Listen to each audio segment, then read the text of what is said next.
Hey everyone out there in YouTube land, how you doodling? Mark here with another dive into the retro wasteland, and this time we're taking a proper look at Alleycat from 1984.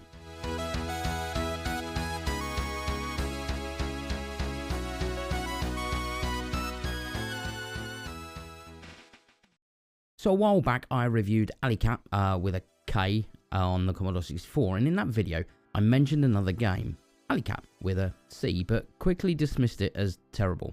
At the time I hadn't really given it a fair shot, so I figured I'd go back and play it properly and see if my opinion would change. Now, before we get into it, I do have to apologise for one thing. I was too quick to judge without actually spending time with the game. However, that's the only thing I'm apologising for, because after playing it properly, spoiler alert, it's still crap. Alleycat was released in 1984 by Solarsoft and developed by John P. Shea. Unlike the better known Alleycat on DOS, this one is a simple flick screen platformer where you control a white cat trying to reach a lady cat whilst avoiding obstacles. There's not much information about the game's release, but similar C64 titles at the time were usually priced between $8.95 and $12.95, so let's assume it was somewhere in that range. That's if it even had a commercial release, as I've struggled to find much information about it. No box art, no pricing, no magazine reviews. So back to the game itself, the goal is simple. Move from left to right, jump over gaps, dodging flying cans, chimney sweep brushes, boots, cats' heads popping up, bottles and other assorted thingamies flying at you. If you get hit by anything, then you'll lose one of your 9 lives, and once you run out, it's game over. If you survive through all 13 screens and get to the ginger lady cat at the end, then congratulations! You get to do it all over again.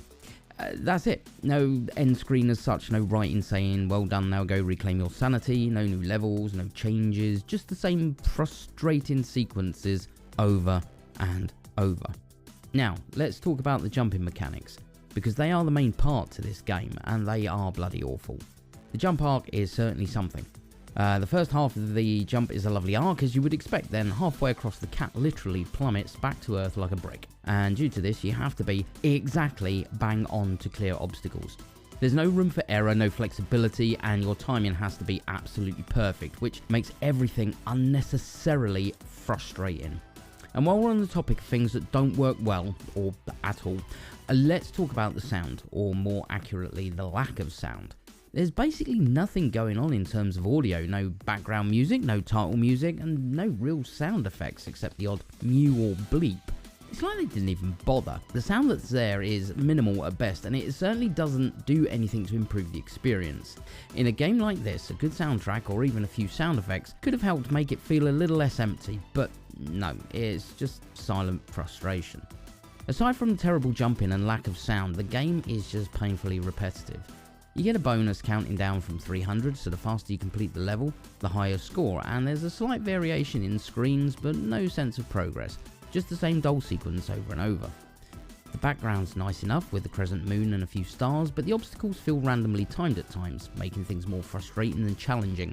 And really, when a game's only mechanic, jumping, is this bad, what's left to enjoy? If we compare Alleycat to other games of its time, it really doesn't hold up. Take Impossible Mission, that was released in 1984 and had a unique blend of platforming and puzzle solving with impressive animation. Or Boulder Dash, which had tight controls, addictive gameplay and engaging puzzle elements. Then there's Bruce Lee, which mixed platforming and fighting with great controls, all classics in their own right and well worth the money. And let's not forget about the other classics that were released at the time, like Raid on Bungling Bay, Space Taxi, Pit Stop 2 and Spy vs Spy, all of which offered far more fun, depth and variety than Alleycat. Alleycat in comparison feels like a rushed one-trick pony, especially as Hunchback was also released around this time, and this seems to be a really poor clone of it. So now I've actually given Alleycat a proper chance, do I take back what I said? Nope. If anything, playing it has just confirmed my original thoughts.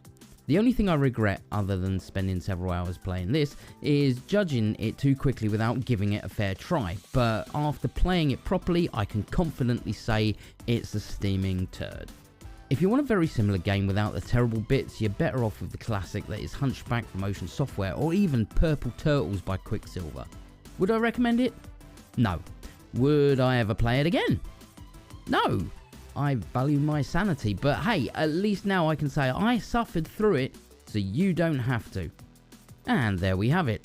Thank you for joining me once again for a nostalgic rummage and dive down the retro rabbit hole. Please like and subscribe if you haven't already, as it'll help me out massively. Beg. Take care everyone, and I'll see you again soon.